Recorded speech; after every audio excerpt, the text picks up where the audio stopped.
Welcome to another episode of Everybody's Got Something. Today on the show, we have Sarita Mills, traveler, adventurer, and one of my favorite dancers. She makes every place better. And Dan the Glassman Garduño, artist, musician, actor, balloon crew, and humanitarian. Let's get into it and have a great time. Well, here we are. Sarah, it is a pleasure. First off, it's a pleasure to know you all these years, but it's such an extra pleasure to get to be here today and talk about some of your adventures. So for those who don't know you, maybe you could just tell us a little bit about yourself. Hello. Hi. I go by Sarita, and I was born in Albuquerque, and I've been so lucky to travel and do some fun adventures in mountaineering, and that's Seth asked me to come on the show and talk about it. Yeah. And have you been a traveler your whole life? As a child, did your family travel, or when did you get the traveling bug? Was it? I volunteered at first I went to Spain in a summer program, just got to be an exchange student, and that was fabulous. How old were you? 15. 15, yeah. Wow. So 15, world, here I come. Yep, and then I got where the in itch. Spain? Where in Spain? Alcanis, this little town close to Saragossa. Okay. And then I started volunteering after that with Amigos, and went to Honduras and Ecuador. And so when you first went, this was like a program where you went to school there, or what exactly was it? No, I was volunteering when you were 15. That was just the summer abroad, okay, just have fun. Okay, yeah. okay, and then the next 2 summers I went and volunteered, did community sanitation and environmental in Ecuador, and the next trip was to Africa to teach. Wow. And I just haven't stopped. Wow. I think 28 countries now. Incredible. And what is it about traveling? I know it's a big, broad question, but what is it that keeps you continuing to do it and excites you? Just new cultures, new people. I've always said that, there's people that are so friendly, and, in the third world countries that I've went to, they have so little, and yet they're willing to share everything. And it's just a whole different lifestyle, so simple, and just... That's interesting. Just that, I want to go back to that thing. Sometimes people who have so little can be some of the most generous people. And, sometimes people who have so much are so worried about losing a little bit. So to be able to be out in the world and experience and see it, probably take part of that with you. Definitely. Incredible. And so we're going to be talking about some different travels that you've had and different parts of your life and experience. What's one of the trips that you're going to be excited to share with us today?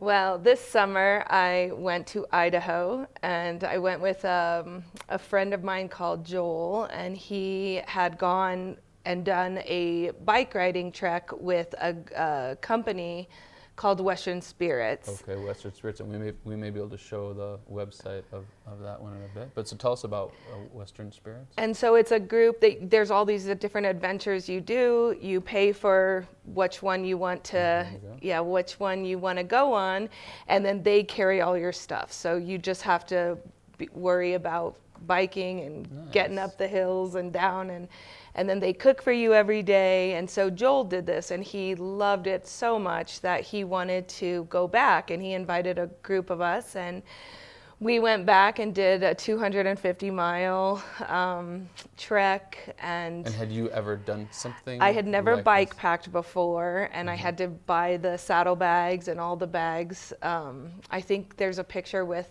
the bags on my bike.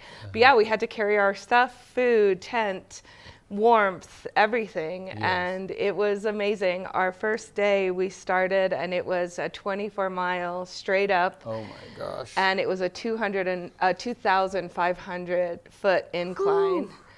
And that's how we started off. And so something you trained for? Because I imagine if I had to just do this right now, I'd get a quarter of the way up. I said, okay. I did. I started training. There's you can see the bike right in the middle. That's the group I went with. But I started just taking long bike rides, 40 miles, riding from downtown out to Corrales.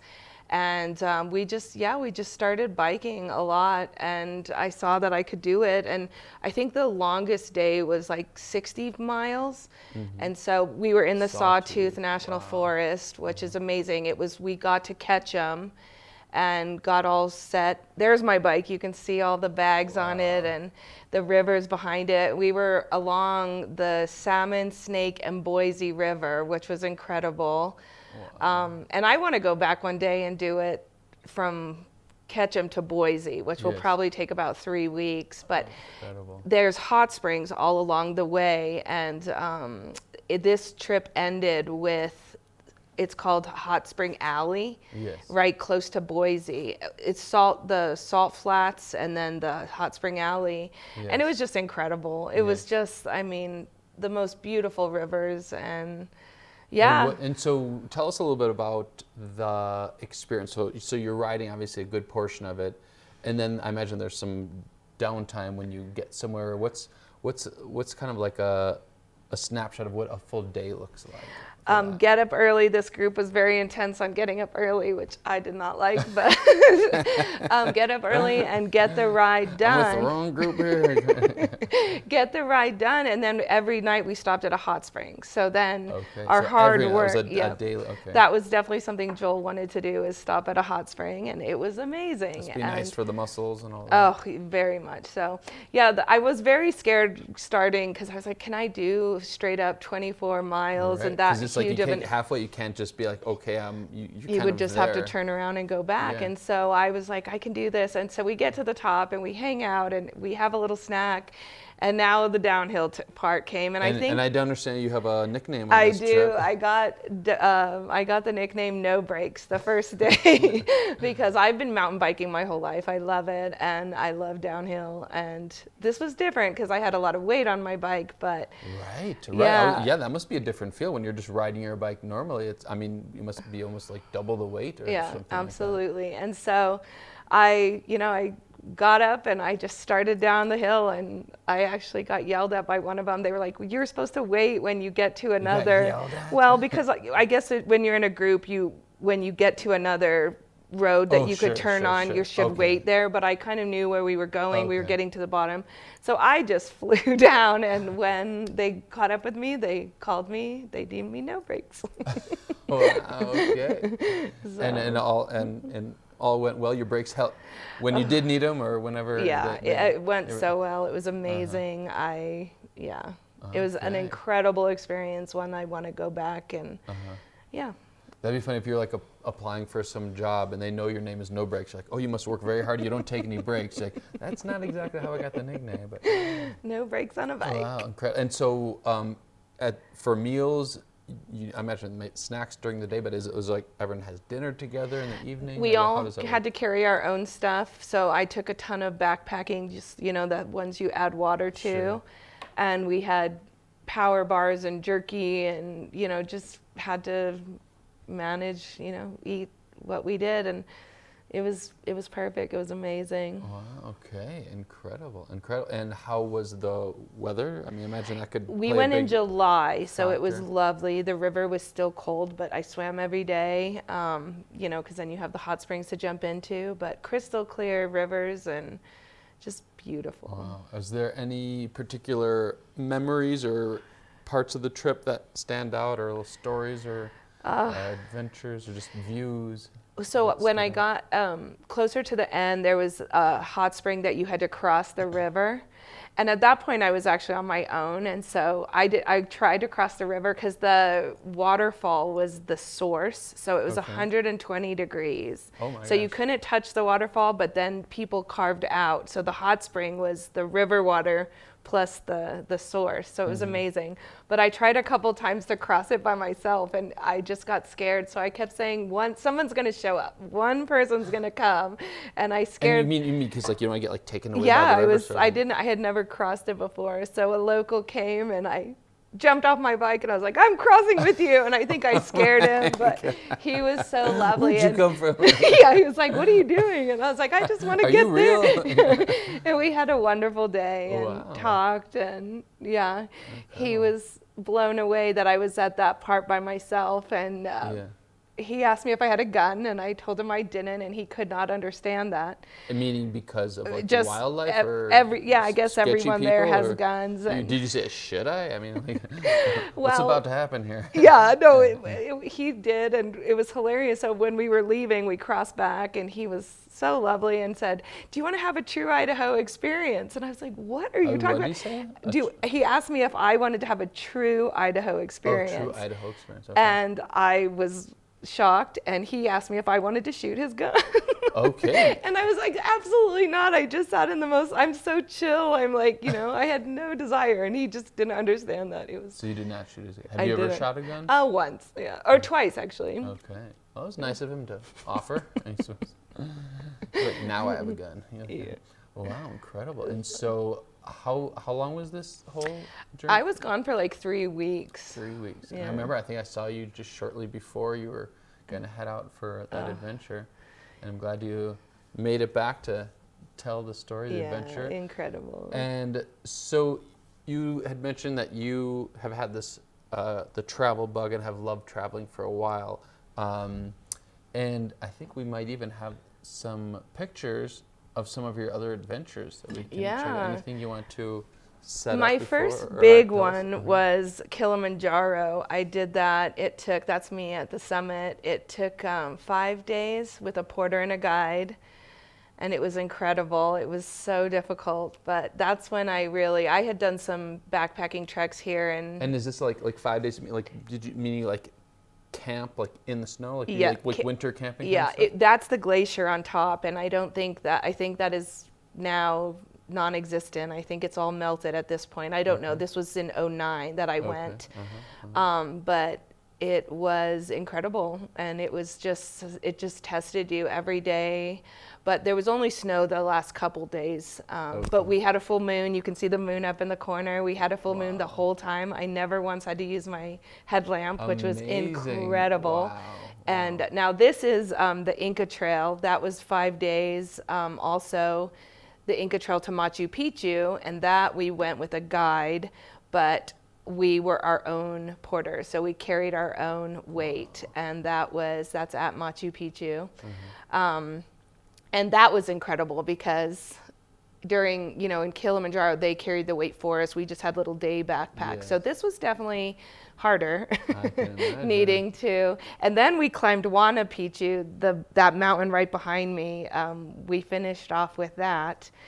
And so that was incredible. That was very hard. That was probably the most intense part of the whole trip. But and did you go with people? I see you. Did you meet those people there? Or these people you went with? I was traveling with Eric. He was actually living in Chile at the time. Oh, nice. And we finished off with the Inca Trail. Now this is my longest and greatest adventure that I've ever done. This is the Annapurna Circuit in Nepal. Wow.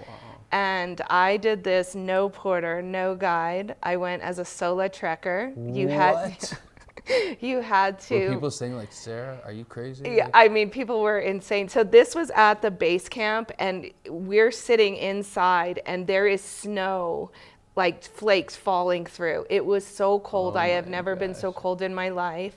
And this pass is the longest pass in the world. So once you stop, you gotta finish. And a snowstorm did come in this day, and there were people that went by. You just went, here, I'm Sarah, I'm doing this. Yes, I decided, because you could pay to do a guide, but there was always people on this trail. So I knew if I needed. There's people. It's not like you're. Totally alone. That's the very highest point of it, and it's the same height as Kilimanjaro. So it was incredible. So much colder up here. Actually, both of them were cold. You couldn't stop for too long without, you had to keep moving. Yes. But you sign up as a solo trekker, and then there's 5 parts along the way. This trek took me 24 days. With everything on my back. And so does that mean you had food for 24 days, no, or is this places to restock? Yeah, you stay at tea houses on this. So I didn't have a tent. And when you pay for a tea house, that includes your dinner and your breakfast. Wow. And so I imagine you meet some interesting people. Oh my God, the little kid in the last one was me showing him where we had walked, and he just couldn't believe where we had come, because he was from this little village up there. But yeah, the highest lake in the world, and ended with Poon Hill, and just incredible. And no internet. That's Poon Hill, and Everest is off, in the back. We couldn't see it. We were too far, but absolutely incredible. And just rhododendrons, the big pink flowers everywhere, and prayer flags. And this was definitely one of my most spiritual journeys. And I finished up this trip with a Buddhist meditation outside of Kathmandu, which was amazing. So this was a Canadian guy called Dustin that we ended up trekking a lot together. He was hilarious. But Can you tell me about that Buddhist meditation? Like what was that like? A silent meditation, meditating from morning, noon, and night. We had just like a full day, like one day thing, like just 12 days. 12 days. Yeah, like all day. Wow. Yeah. And I've done Vipassana meditation in Myanmar, and that's the same thing, like absolutely silent, except for when you're with a group, there's discussions and you can ask questions. But just zoning out, zenning out, and incredible. So who instilled you with this incredible confidence? It's like, what is this? This sounds like, yes, I can do that. I can do this, and I will do it, and I've done it, and I will do more. Is that just inborn, or can you think of No, my dad. Your dad. Yeah, tell me about your dad. He was a huge mountaineer, and he actually kayaked through Canada, like 900, close to 1,000 miles with his friends. And he's the one that we would all go camping as a family, but when it was like the backpacking and the hikes and the adventure, it was me and my dad. And so I always feel close to him when I'm out there. And I just started and never stopped. With some of our friends, we've backpacked from, I don't know if you remember, there was an international rainbow gathering in New Mexico. Yes. Over kind of by Cuba, off of 90. I wasn't there, but my brother was actually. So we parked kind of over there, and then we trekked 5 days backpacking, everything on our backs, over back to our friend's property. And that took us 5 days. So and then Heart Lake is one of my favorite backpacking places in New Mexico, over by Taos, Cuesta. Yes. One of my all-time favorites places to backpack, and just So what is it that continues to drive you or push you to go on these? I mean, I can imagine just the sights and just the feeling, but in your words, what is it? What does it do for you? Or what do you feel when you're experiencing these? Well, I feel the most peace in the mountains for sure, and it's just so lovely to not, unplug and just be with nature and test ourselves every day. It's a challenge, and it's hard, and but it's so worth it. And when you're done, you feel just like a Wonder Woman. I can only imagine, right? Incredible. And do you, is there something, are you already, as soon as you finish one, are you already thinking, okay, or is it just as they come up, or do you have something in mind? Just as they come up. I do think in the next year or two, I want to try to get back to Ketchum, and I would love to get a group together. One of our friends actually was up in that area, and so she met up with us a few nights, and that was incredible because she was able to bring cold beer. And so it would be neat if somebody wanted to kind of meet up along the way that didn't want to ride, for 3 weeks. Yes. But if that doesn't happen, we'll do it without that. And so I think that'll be my next big adventure. But I'm on the Bosque every day, and riding and hiking, and just love being outdoors. And are you able to carry kind of that feeling you have when you're on some mountain, you're out there? I imagine that becomes a part of you. Sure. In what ways do you notice kind of all those experiences just being present with you when you're in your everyday life? Just knowing that I can accomplish things. It's just another challenge. Yeah. I've had challenges before. Yeah, just keep pushing, trekking. There's been a lot of hard times and a lot of death, and it's just moving on, and just knowing you have to take every step, take breaths, keep pushing on, know that you're strong, know that you can do it. And Yes. there's always setbacks. There's setbacks that, Yeah. on the Inca Trail, it was a 5-day trek and it rained 3 of the 5 days.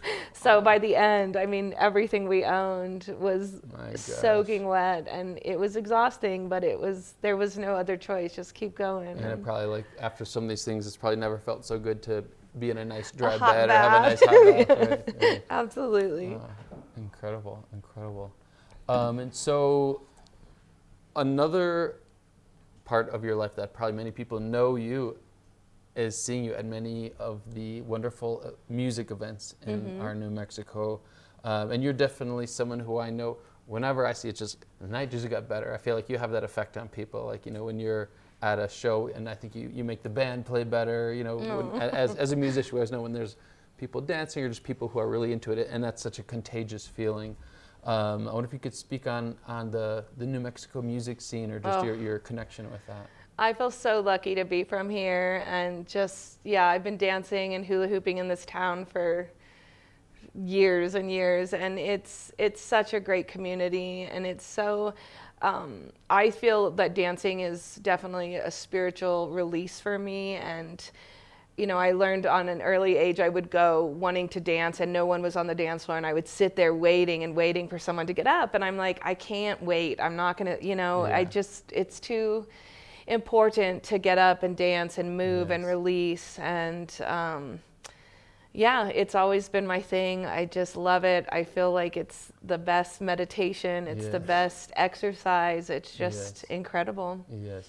We were having a conversation, I don't know, maybe a week or so ago, and you were there's a lot of heavy things going on in the world, and you experienced a lot of loss. And sometimes in those things, we can sometimes wonder, what's this about? And I was thinking, I wanted to tell you, I was thinking, sometimes we wonder, like, what do we do? We can feel powerless in this world.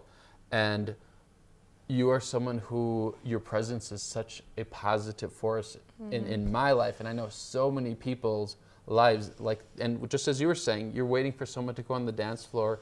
You are like the liberator of so many people who are waiting, because you don't wait. Now you're like, I'm going to go do that. And how many people that would normally not, but okay, you kind of open the gate to do that. And I know, when the band's playing, like, oh, Sarah's here. It's just you that gift you have of just making the time more fun and just more special. And so I just wanted to share that with you, because we think sometimes when we're feel overloaded with the heaviness in the world, and we think, like, who am I? What can I? What's the point of it all? But in addition to the many things that you do, that I just want to make sure to share that with you, because and I know I speak for many, many people who see you out and about. So when you're doing that, that is such an act of humanitarianism and goodness. So I just wanted to share that with you. Oh, that's amazing. Thank you. Thank you. Yeah, it's definitely a relationship with, the music, the dancing. It's so incredible. And are there any, I know you can never list all of them, but certain bands or musicians that have been meaningful to you, and feel bad, oh God, I don't want to leave someone, but just any of that you can think of? Pretty much most of the bands in Albuquerque, Felix with Felix y Los Gatos, the Loncalanca band, Revive. There's so many. It's just been incredible. I have enjoyed it. All the bands. I don't want to leave anyone out. There's such good talent here, such good music. Yes. Yeah, and it's one of those things that I think our music scene, and I'm every place has a good music scene, but it's like the music scene, it's almost as much of the on stage and off stage. It makes up the music scene. Like when you go to see these incredible bands who are some of the most humble people as well. But then the people that they attract and that come together, it's such a gift. We talk about soul medicine so many times when we go to these things, and places I've seen you and places you go, it's just we feel our soul being nourished, and it can be sometimes we forget about these things because we're so overwhelmed with these other things happening. But what a gift. Just last night I went to Canteen for the Squash Blossom Boys, and amazing. So many beautiful people there, the kids, the children of the musicians. Like, it's just incredible. It's such a great community. Yes. And I know that I go a lot of places by myself. I show up, but I know that I'm not going to be alone because everybody's there. The dancers, the music connoisseurs, they're all just there. So. Yes. And I understand you have a lesson, a song maybe that you can tell us about this. Sure. So I was disappointed during COVID that we didn't do more education for people. You know, don't go out if you have a fever. It's huge. Like, don't go around and infect other people. And, you know, even if you're not feeling good, there's ways to be out without getting in people's faces. Yelling over the music is huge. That was one of the things I had to overcome. But and then a big one is covering our cough correctly. Like, we were taught when we were little, put your hand over your mouth, you're sneezing, you're coughing, and it works if you go wash your hands, but lots of times there's not a sink there, and people don't wash their hands 100 times a day. And so then you shake people's hands and you're just giving them your lung bacteria. And so I worked on a song and I want to make it a little educational video, just to kind of get people to recognize, you know, maybe show droplets dropping on your hands and shaking, and just to let people know that there's a better way. Just put your head. So the suspense is killed. So tell us a better way. Put your head in your shirt, cough into your arm. If you don't have, like, if you're in your swimming suit, just getting away and coughing away from people. So, like, if I was going to cough, I'd just go, like, I won't do it into the microphone, like, down like that. That's as easy as it is, and it just saves, because then it, you know, it doesn't. I mean, it makes perfect sense, you know. The worst thing is, you know, inside of your shirt's got a little cough on it, but that's better than, you know, spreading it all around. Yeah, and just so touching things. There is a song, I can try to sing it. That would be great. I would love to hear it. Okay. Cover your cough correctly. We got to do our part. Cover your cough correctly. It's important that we start. Protect your family and your friends. It'll make a difference in the end. We were taught to put our hands over our mouths, but this is incorrect and spreads germs all around. Everything we touch gets those germs on it, and people all around us, they can get sick. Cover your cough correctly, put your head down in your shirt. Cover your cough correctly, like an ostrich in the dirt. Yeah, awesome. That was beautiful. Thank you. All right, so now if you're watching this on YouTube, you can rewind this and play it back, and maybe we could have just that clip so people can just watch that one. Nice. Well, and if anybody wants to do, thank you very much. If anybody wants to do a little project with me and knows how to edit, and I would love to get it. I would love to get it up and running. So we'll maybe we can. How could people connect with you if they want? If someone said, I would like to help with that, should they just connect me? Yeah, that would be great. You call me. I don't have any social media, so. Well, I commend you for that. I admire that, and I think I will be happy to be the middleman to connect someone who can make this and spread the word in a wonderful way. Well, wonderful. Excellent. Well, Sarah, it's a joy to know you. Always so overjoyed to see you. So any closing words you want to take us out with? Thank you for having me. This was fun. All right. Well, God bless you, and continued wonderful travels and adventures and all the goodness you spread. And just wish you all the best, and hope to know you for another 100 or so years. Absolutely. And we'll look forward to having you back again, perhaps to talk about your next adventure. Nice. Sounds all right. perfect. This is Sarita Mills. Thanks for being here. Thank you.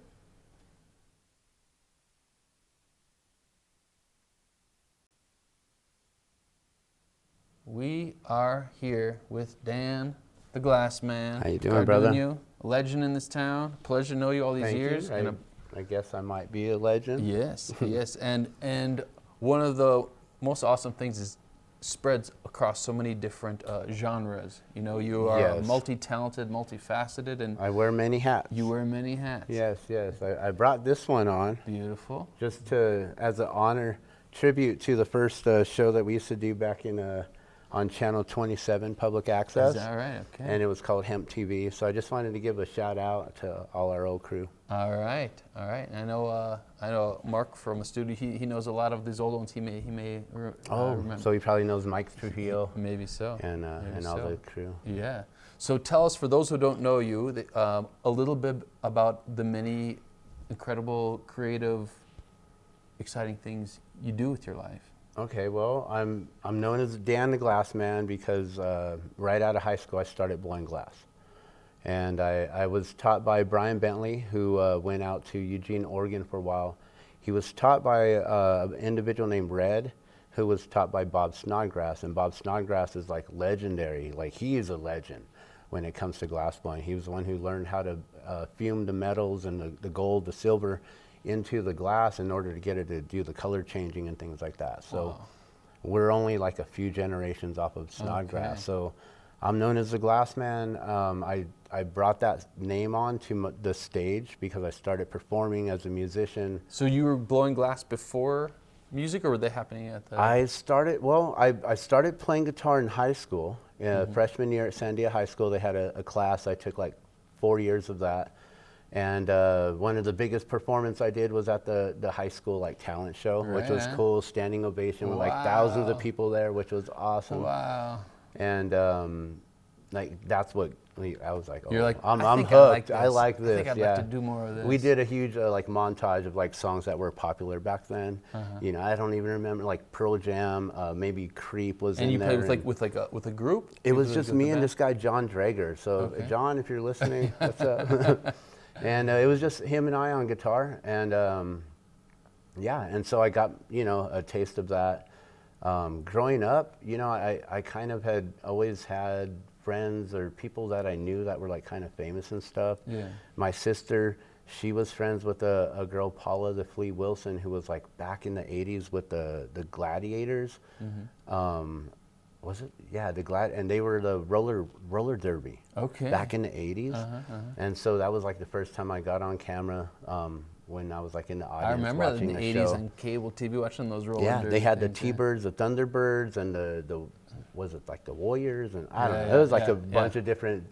It was fun. It was like wrestling, but on skates. I remember that. Yeah. So that was a lot of fun. And so, I don't know. I guess the Glassman like carried over to different stage things, and I've just used it as like a stage name or something I want to ask you about, because your band Element 37. Element 37. Right? I was always curious, and you probably said it, but like, how did that name come to be? Okay, well, the person who taught me how to blow glass, Brian Bentley, years ago when we were first learning together, probably 95, 96, he told me one day, he's like, 37, it's everywhere. And I'm just like, what do you mean, dude? And he's like, watch, you're going to see it everywhere. And that was it. And then all of a sudden, I just start seeing 37 everywhere, here and there, left and right. And I'm like, well, maybe that's some kind of sign to show that I'm on the right path or something like so. I've used it to the point to where it's even tattooed. I have it right there, 37, like the Om symbol, inside the Zia with the flower of life. Beautiful. And that's basically the Element 37 logo that we used for a while. Yeah. And that's 37 is it was like the element of 37, like it just appearing and showing up. And so it just became Element 37. There it is. And then I found out whenever I see it, I always think about you whenever I see 37. Like, yeah, and rubidium is the letters R&B, rhythm and blues. Wow. Rubidium is used to bring together the electrons and the protons in order to give them the most perfect balance so they can hold together. Yes. So it's a bonding agent as well. So whenever when we played music, we'd bring people together. See, and it's kind of like what you're saying, like these things we see, there's kind of signs. I feel like it's like God or a creator just giving some reassurance, like you're on a path. And like the more we recognize these signs, the more they shall be revealed to us. And and like everyone is given those doors that are open, but do you actually walk through them? Right. And I feel like the more you do and the more you see, the more. Well, yeah, and you have to get away from all the fear. You can't be scared of going through that door. Yeah. Well, speaking of going through doors of uncertainty, that's led to a lot of creation. I wonder if you could tell us about some of these things that are on this incredible table we're sitting at here. Well, these are fun here.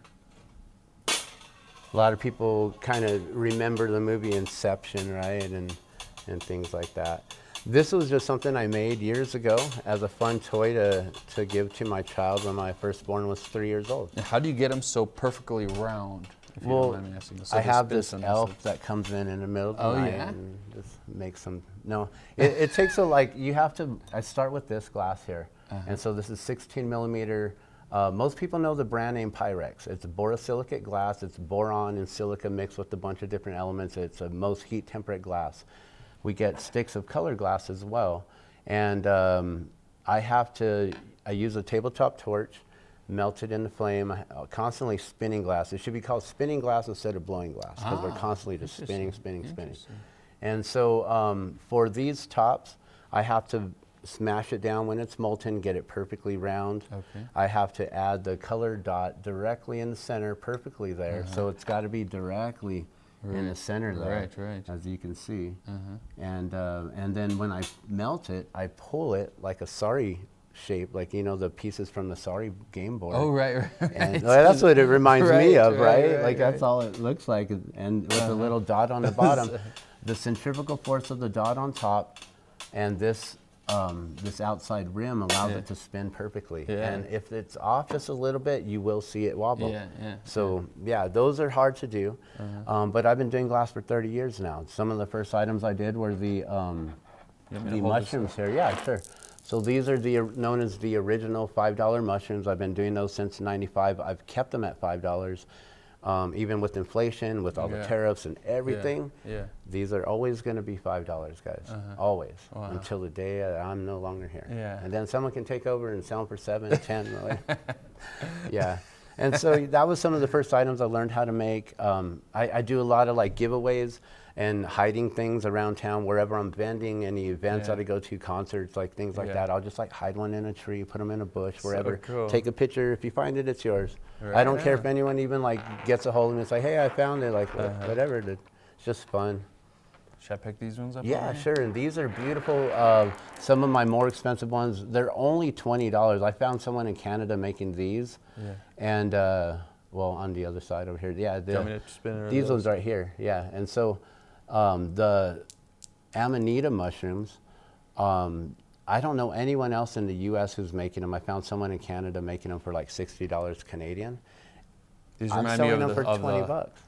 And that I was thinking a lot of people who love mushrooms, but people who love the Smurfs, because it reminds me of the Smurfs. Yes, the Smurfs, and also Alice in Wonderland. Alice in Wonderland, right. And then there's also these here, which are the jellyfish. These were featured in the Albuquerque Aquarium gift shop back in 2010, 2011. Right. And then around that time, I got into making the world's first glass drip tips for e-cigs, for electronic cigarettes. Oh, right. And so I put them out there in the market, on the world, as the first manufacturer to get them out there through the ecig.com. A friend of mine from high school. Should I set these down? Yeah, you do that. Thank you. I just didn't want you to knock that. Yes, thank you. And so, but thank you for lifting those up there. For sure. And what was I saying? You're saying about the drip tip. Oh, the drip tips, they came out, e-cigs were huge back then. So we marketed the world's first glass drip tips, were these things where you'd put the drips in. And that took over my life for a while, and so I lost that account with the aquarium. Oh, but wow. I still have them at $20. They were selling them for $49.99. So you get them direct from from me. From the actual guy who made it. Yep. Right on. And we're every Sunday. I put a photo up. There's a market downtown in front of Curious Toast. So every Sunday, come on out. You can find me there. And it's a mini market. There's only 4 or 5 different vendors there. And we're there from 9 till 3, 718 Central between 7th and 8th Street. All right, so just down the street from where we are. It's on Sunday when all the cruisers come down, and Route 66 has their big centennial. So this year it's a big thing to be right on Central. Right on. Very cool. Yeah, so that's good. Excellent. Well, before we talk about the rest of this, maybe you can tell us about the song you're gonna be. You're gonna play a couple songs. Can you tell us about the first song? I know one song I'm gonna play, which is a And brand feel new free song. if you change your mind later, no pressure. And the second song, I still have to like figure out which one I'm going to do. So I'll talk about the first song. Yeah. And I don't even know it, so I have the lyrics right here. Right on. And it's that new. And a lot of people have like been asking me like, when are you going to come out with some new music or something like that? And people don't know that throughout all of the pandemic and the lockdowns and everything, I haven't performed with Element 37 since about 2016, 2015. It's been a while, like 10 years. Yeah. I've done some shows, you know, solo as a solo artist and stuff, but I really don't perform out much because my family, you know, I've got a lot of stuff going on with family and stuff. Yes. And so this song here, it was something that throughout the whole time, I've just been like trying to get strong with my spiritual path. You know, with Krishna, I follow Krishna and Krishna consciousness, and it's given me a better connection than I've ever had with Creator, with God, with whatever you want to choose to call it as. Yes. And so this song just came through one day, and it's about your soul, and it's just talking about like why we're here. Yes. And what's the true reason. All right. But in a short, simple way. Well, beautiful. Well, Yeah. let's, we're going to, through the magic of we're going to hear this song, and then we'll be back here in a Perfect. moment. Thank you. All right. All right. Hope you enjoy it.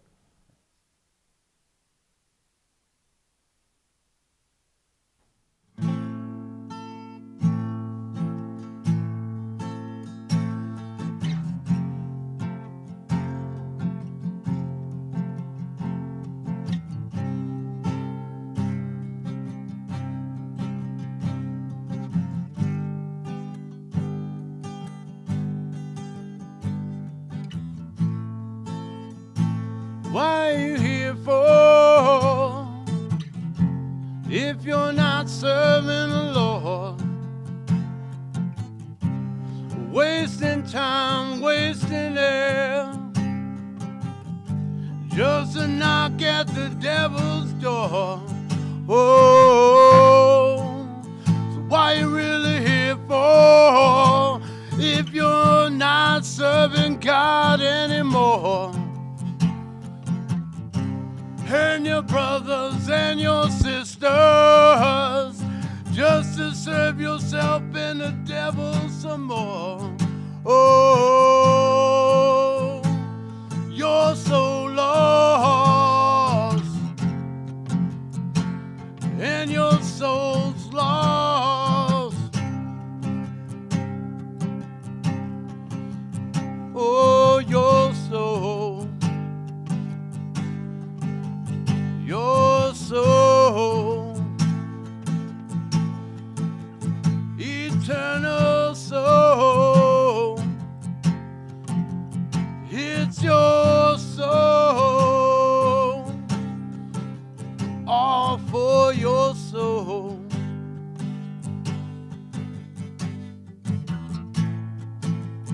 Why you really here for if you're not serving the Lord?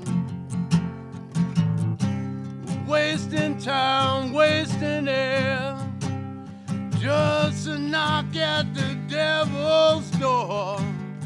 Oh, why you really here for if you're not serving God anymore? Oh, hurting your brothers and your sisters, just to serve yourself and the devil some more. No, no, your soul's lost, and your soul's lost. Oh, your soul. Your soul, eternal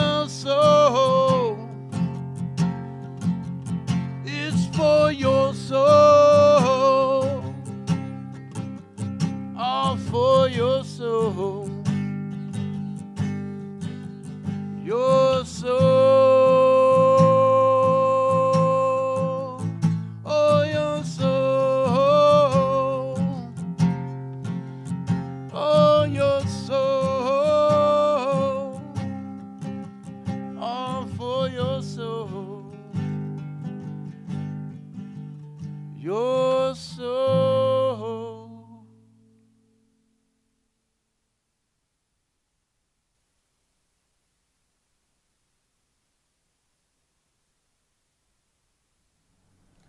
Well, thank you for that song. Thank you. Thank And, you. I'm glad you liked it. Yeah, well, of course. One thing I always, when I hear from your voice, I just hear and feel soul. I just feel that your pure soul coming through your singing. And I think Thank you. it's a special gift you have. And it's been a while, you're saying, since you performed. At one time, you were doing this all the time. I know when I first knew you. Oh my gosh. I saw your name in the Alibi, this and that, all the time. Right, yeah, all the time. So we were talking about when we first played at the Atomic Cantina, and we got to do the April Fool's show, and you had to learn our songs, and we had to learn your songs, and it was just a lot of fun. And during those days, I used to do a lot of production and doing the Bob Marley birthday bash, and we did it for 9 years. We never did the 10 years. Sorry, guys. Life took over, and but thank you. Yeah. I've always tried to work on my vocals. When I first started singing, we were in a band called, it was Soup back in the day, turned into Chronic Logic, with Eliu Estevane, Josh Allen Flowers on the bass. We had a bunch of different drummers. I'm not going to name you all because there's way too many of you, but much love to Ngala. Yes. So would you like to go back to that? I mean, would you like to have that be part of your life again, or is that chapter? Or how do you feel? So being part of the whole production of things, when we were with Chronic Logic, there was this huge draw of individuals that went to live shows. Yeah. And it seems like from that point, we've lost it to like electronica music, DJs. DJs started getting paid more than an entire band. We weren't getting the love. And so there was something that got lost there. Yeah. So do I miss it? Yes, but I miss what we had back then. Yeah.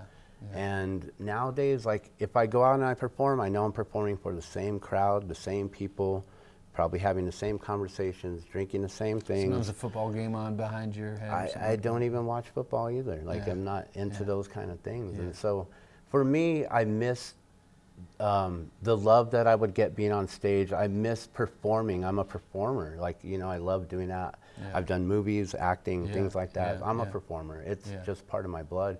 Yes. But family comes first to me. And that's like, I can't, I even go to bed at like 9, 10 o'clock at night. Can I even do a show till midnight these days? I'm sure I could, but yeah, I miss it. So we'll see what the future holds. I miss the guys. I will always perform here and there, and there's always coffee shop gigs that I can play in the day. Yeah. And so you'll hear me, you'll hear new music, and I'm always on YouTube. Yes. So you can find me at the Glassman's World. I'm always giving live demonstrations with the music and always playing music there. So if you miss me, come find me there. All right, so you're still playing music. So just because you're not out playing gigs, music is still a big part of your heart and soul. Yes and no. I mean, my guitar has been hanging up on the wall, and I don't play it as much. I thought I would have it like every day performing up to this gig. I think I picked it up 2 or 3 times. Yeah. Well, we'll see. And that's the practice that I've done in the few years, so that's what you're going to get. All right. This is the real authentic. But yeah, it comes from the soul. Yes, well, right? Beautiful. Your soul. So tell us a little bit. Can you tell us what some of these other so things real quick, I wanted to give a shout out to my wife, and we've been doing gift and cards. So you get your gift, you get your cards. These are handmade greeting cards, and she makes them, and they're beautiful. She's an award-winning artist. I'm an award-winning artist, so she's won Best of Show, first place, second place.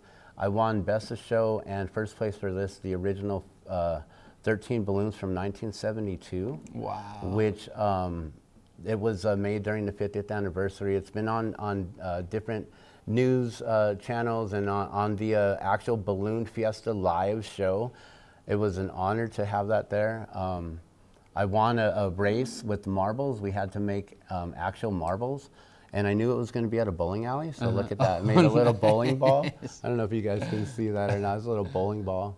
But this is supposed to be a marble, not a bowler.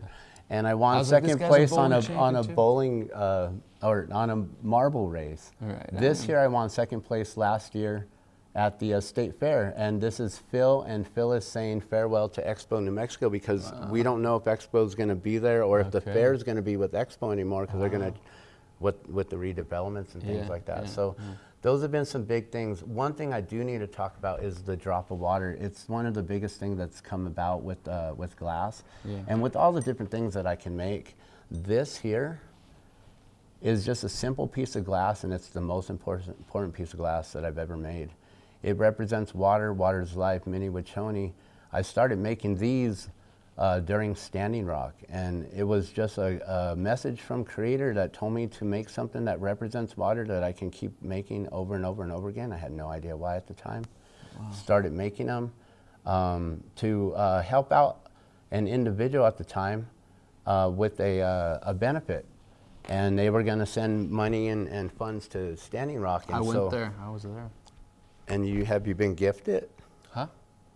Have you been gifted the drop of water? I don't know if I have. For being at Standing Rock? No. Then this one's yours, my friend. Are you kidding me?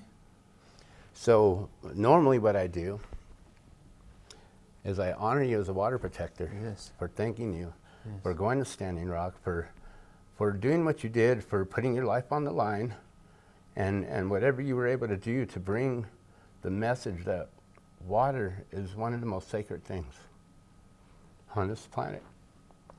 Thank you, brother. Thank you. I'm I honored. appreciate you. Thank you. Namo Om Vishnu Badaya Krishna Bastaya Bhutsale Shrimante Siddhaswara Panana Paramahamsa Namane Paja Shri Krishna Chaitanya Prabhu Nityananda Shri Dvaita Gadadas Vasudev Bhaktivinam Hare Krishna Krishna Krishna Hare Hare Hare Ram Ram Hare Hare Hare Krishna Hare Bo. Mini Wachoni, water is life. Thank you, brother. Thank you. Thank you, brother. That means a lot. I'm honored. I'm honored. Thank you. Thank you.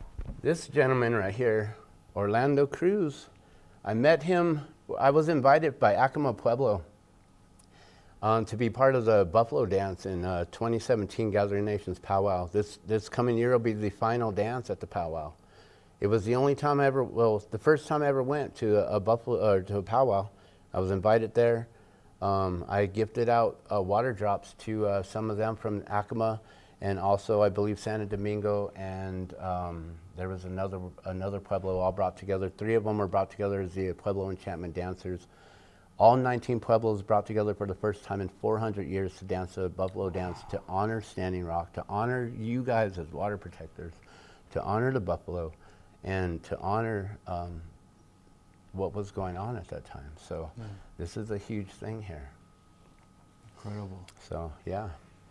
Well, you've lived a very full life, and may there be many, many, many more years and many more creations to come. Thank you. And bless you for not just being an artist, but for being someone of integrity and with just a consciousness, and appreciate you in this world. Yeah, I think it's important that we understand that we're here in order to provide ourselves as service to others, and that's our way of giving ourselves back to Creator. We have to give gratitude for the life He's given us and what we've received already, and not to be greedy for asking for more. Yes, and I also honor and appreciate how you said that, God, or people get caught up in the word. Yeah, they let that divide. But I think we can, many of us can agree. There's something bigger than us. Yeah, many of us know that God comes to us in different avatars, different forms that we will recognize Him in. Yes. So if it's a plant, if it's an animal, if it's another individual, whatever it may be, God's all in everything. Yes. Well, bless you, my brother. It's an honor to be sitting next to you and to know you. And you're going to take us out with one more song, which we'll see what that happens. Yeah, I'll just fill it on the, whether it's a jam, whatever it is. But love you, brother. God bless you, and honored to know you, and thanks for being here today. Blessings. Hare Krishna. All right.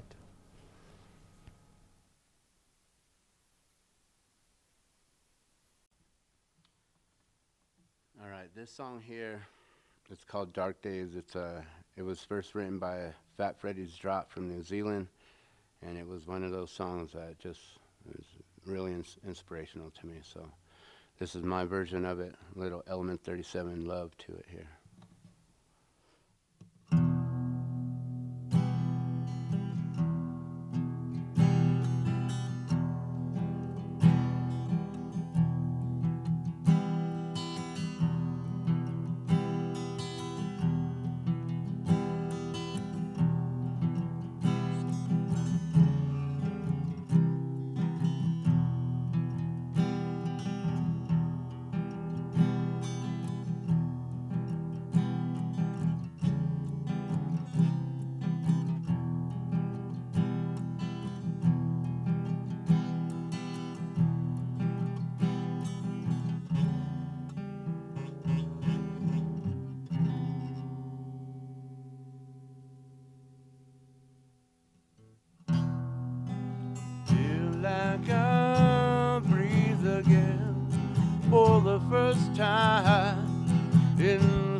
like I'll speak again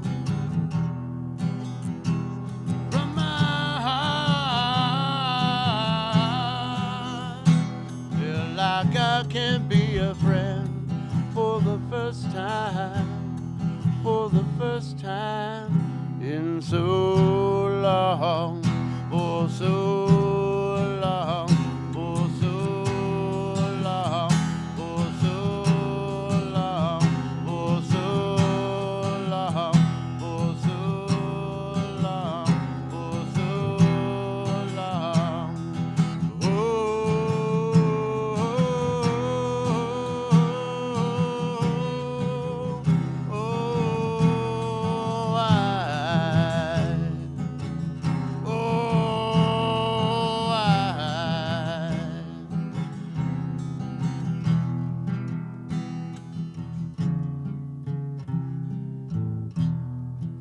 feel like I'm wasting time when I worry.